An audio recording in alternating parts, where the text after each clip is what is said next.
వ్యవసాయ బాయికి కరెంటు కోసమని బ్యాంకులో నా మొగుడు అప్పు తెచ్చినాడు. అప్పు తెచ్చిన మాట నిజమే, అది వడ్డీకి తెచ్చింది నిజమే.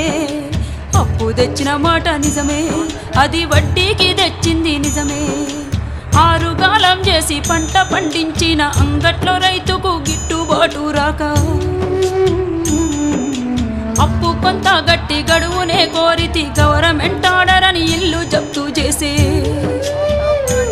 అయ్యా యాడ తెచ్చి గడుదును నేను ఎవరి కాళ్ళ పడుదును, యాడ తెచ్చి గడుదును నేను ఎవరి కాళ్ళ పడుదును. అసలేటి వానల్లో ముసలెట్ల కట్టుకొని మోకాటి బురదలో మడి కట్టు దున్నితే గరిసెలెవరివి నిండెరో గంగన్న కడుపులెవరివి గాలెరో. గరిసెలెవరివి నిండెరో గంగన్న కడుపులెవరి గాలెరో.